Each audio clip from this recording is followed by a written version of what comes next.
Everyone, this is Shashi ma'am from max out. Hopefully आप सभी बहुत अच्छे से होंगे, कंटिन्यू स्टडी कर रहे होंगे और आपको जो लैंग्वेज है और आपको समझ आ रही होगी क्या हम इसमें काम कर रहे हैं और क्यों हम पढ़ रहे हैं। अभी तक जितने टॉपिक्स हमने पढ़े तो होपफुली कि वो सारे के सारे टॉपिक्स आपके क्लेरिफाई हो चुके होंगे।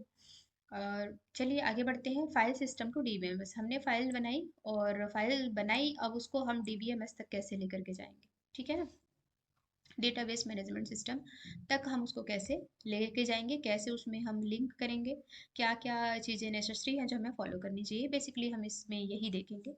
चलिए स्टार्ट करते हैं। और इससे पहले बच्चों, अगर आप चैनल पे नए हैं ना तो प्लीज़ चैनल को सब्सक्राइब कर लीजिएगा, शेयर कर दीजिएगा अपने फ्रेंड्स में, लाइक कर दीजिएगा ज़रूर, जो कि बहुत ज़रूरी है चैनल को ग्रो होने के लिए। ताकि चैनल को ग्रो होना इसलिए भी ज़रूरी है ताकि उन सभी स्टूडेंट तक जो डेटा है, डिटेल है, वो पहुँच सके जो जिनको इसकी रिक्वायरमेंट है ना। तो let us revise our school example where two data file are maintain. हमने दो फाइलें मेंटेन करी थी, उसको एक बार देख लेते हैं। एक तो स्टूडेंट था, एक अटेंडेंस टेबल था, ये सारा हम पढ़ चुके हैं। तो इन फाइल में क्या है, रोल नंबर और student name common field name है दोनों में, ठीक है ना। कॉलम दोनों में जो फाइलें हैं स्टूडेंट और अटेंडेंस में, इसमें रोल नंबर स्टूडेंट वाले में भी होगा और अटेंडेंस में भी होगा। स्टूडेंट का नाम स्टूडेंट वाली फाइल में भी होगा, अटेंडेंस वाली फाइल में भी होगा। In order to convert these two file into a database, we need to incorporate the following changes. अगर हमको इनको database में रखना है तो कुछ इसमें changes की ज़रूरत है। Student name need not to maintain in attendance file as it already there in student। तो हमको student नाम रखने की ज़रूरत नहीं है किसी एक फाइल में। अगर student में है तो हमको अटेंडेंस पे रखने की ज़रूरत नहीं है, अगर ये फाइलों को हमें लिंक करना है डेटाबेस में एक साथ रखना है तो। Detail for a student can be retrieve through the common field roll number. Roll number के थ्रू हम अटेंडेंस को भी एक्सेस कर सकते हैं, भाई स्टूडेंट का जो रोल नंबर है, क्योंकि रोल नंबर तो अटेंडेंस वाली फाइल में भी है ना। तो हमें स्टूडेंट नेम रखने की ज़रूरत नहीं है। इसके अलावा बी नंबर में देखिए क्या है, इफ़ टू सिबलिंग्स आर। अच्छा, ये आप पढ़ क्यों रहे हैं, क्योंकि जब आप डेटाबेस बनाएंगे ना, इन चीज़ों का आपको ध्यान रखना ज़रूरी है कि हमें फील्ड को बार बार रिपीट नहीं करनी है। क्या मतलब है अगर हम बार बार फील्ड को रिपीट कर रहे हैं तो हम उतना ही डेटा, उतना ही काम अपना बढ़ा रहे हैं। क्या मतलब है डेटाबेस या सॉफ्टवेयर में डेटा मेंटेन करने का, जब हमको मैनुअली वही सारे काम करने हैं तो, है ना। If two sibling are in the same class, अगर दो सिबलिंग या दो भाई बहन या भाई भाई या बहन बहन एक ही क्लास में है, then the same guardian detail, जैसे गार्जियन का नाम, phone number and guardian address are maintain for both the sibling, ठीक है। We know this is redundancy. तो गार्जियन का नेम और गार्जियन का एड्रेस क्या हो रहा है, बार बार रिपीट हो रहा है, तो ये तो रिडंडेंसी हो गया ना, है ना।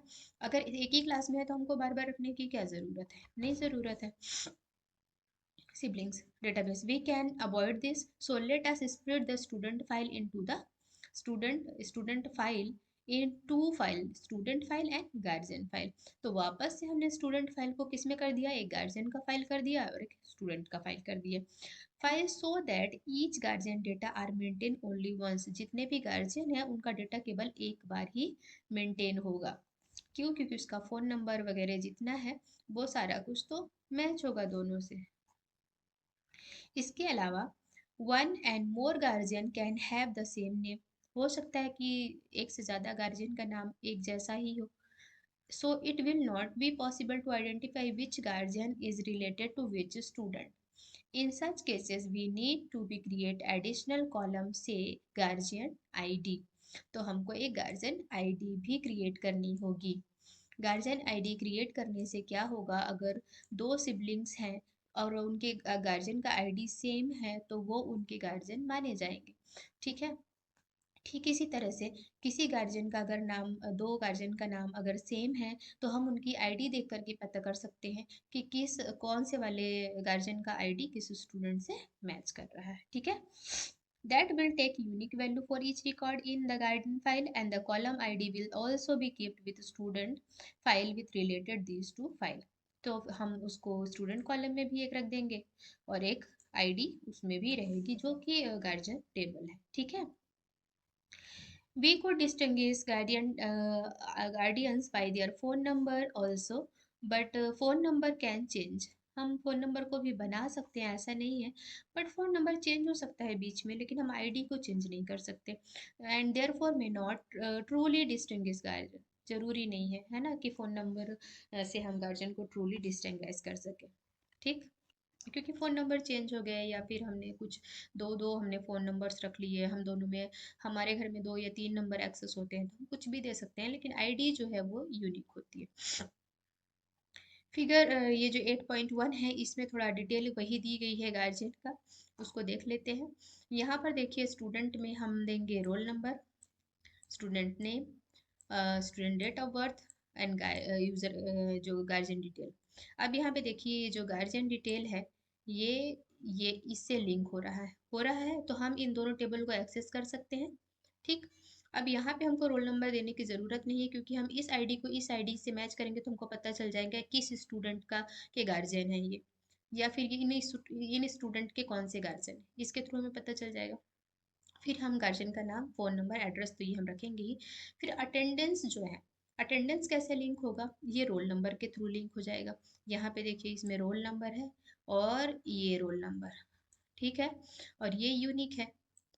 स्टूडेंट का रोल नंबर ही उसका यूनिक आईडी होगा, तो रोल नंबर यहाँ से हम एक्सेस कर लेंगे कि ये अटेंडेंस शीट में हमने स्टूडेंट का नाम नहीं रखा, लेकिन रोल नंबर के थ्रू हम पता कर लेंगे कि ये अटेंडेंस किस स्टूडेंट की है। ठीक है, तो इस तरह से ये तीनों टेबल एक दूसरे से क्या हो गई है, लिंक। ठीक है, एक दूसरे से लिंक हो गई है, और एक अगर कोई भी डेटा है तो हम दूसरे को एक्सेस कर सकते हैं किसी एक टेबल के थ्रू। हम दूसरे टेबल को, जैसे स्टूडेंट टेबल है, इसके थ्रू हम दोनों टेबल को एक्सेस कर सकते हैं। तो ये क्या है आपका, record structure of 3 files in student attendance database. ठीक है ना, कैसे रिकॉर्ड का स्ट्रक्चर मेंटेन किया जाता है डेटाबेस में, वो बेसिकली इसके थ्रू आपको शो किया गया है। The tables on at figure 8.1 are empty, ये टेबल जो है empty, which are to be populated with actual data as one in table 8.4। अच्छा, ये वाला जो है ना, ये 8.1, ये खाली है अभी, ये तो सिर्फ स्ट्रक्चर दिया हुआ है ना, इनके अंदर डेटा तो अभी कुछ नहीं रखा गया।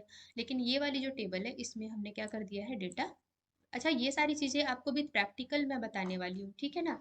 अभी आप इसको देख रहे हैं, इसके बाद हम इसको जब प्रैक्टिकल करेंगे ना माई एसक्यूएल में, तो सेम चीज़ों को हम इसमें विद प्रैक्टिकल ऐड करेंगे, टेबल बनाएंगे, टेबल क्रिएट करेंगे, स्ट्रक्चर क्रिएट करेंगे, देन उनके अंदर में डेटा को भी ऐड करेंगे, ठीक है। और सेम डेटा मैं ऐड करके आपको दिखाने वाली हूँ। तो यहाँ पर देखिए, स्नैपशॉट स्नैपशॉट एक इमेज खींची गई है इसकी। तो यहाँ पे देखिए, स्टूडेंट का रोल नंबर 1 2 3 4 5 6, और भी डेटा है क्या नीचे, ठीक है, तो यहाँ पे रखा गया है। और स्टूडेंट का नाम, स्टूडेंट का डेट, डीओबी भी दे दिया गया है, और इधर पे जो है स्टूडेंट का, एक सेकेंड, GUID, गार्जियंस आईडी इधर रख दी गई है, ठीक है। दूसरे वाले में भी डेटा फिल कर दिया गया है। थोड़ा छोटा कर लेती हूँ, अभी ठीक है, ताकि सेंटर में आ जाए, ठीक है। और ये वाले में देखिए, इसमें आपको आईडी रख दी गई है, सेम आईडी है जो कि ऊपर वाले टेबल में है, ये देखिए, सेम आईडी है। और इसके बाद गार्जियन का नाम, फ़ोन नंबर, एड्रेस, और इसके बाद स्टूडेंट अटेंडेंस टेबल आ गई हमारे पास, और स्टूडेंट अटेंडेंस टेबल में क्या क्या है, डेट है, रोल नंबर है, और इनका स्टेटस है कि प्रेजेंट है, एब्सेंट है, क्या है, ठीक है।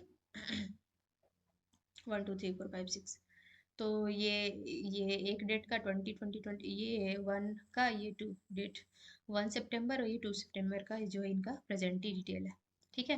तो ये आपने देखा इसमें कि simplified database called student attendance, which is use to maintain data about the student guardian attendance as on year. The DBMS maintain a single repository of data at centralized location and can be used by multiple user, office staff, teacher at the same time। ठीक है, तो software जब होता है ना हमारे पास, तो हम एक ही टाइम पर उनको टीचर भी एक्सेस कर सकते हैं, उनको ऑफिस स्टाफ भी एक्सेस कर सकते हैं, और जो है गार्जियंस भी एक्सेस कर सकते हैं, लेकिन मॉडिफिकेशन का जो रिस्पॉन्सिबिलिटी है वो सबके पास नहीं होगा। ये हम पहले भी पढ़ चुके हैं, ठीक है। तो आज के लिए इतना ही। नेक्स्ट वीडियो में हम पढ़ेंगे की कॉन्सेप्ट्स क्या होते हैं, है ना, स्ट्रक्चर्स क्या होते हैं, ये सारी चीज़ें हम पढ़ेंगे। तब तक के लिए बाय बाय, कीप लर्निंग।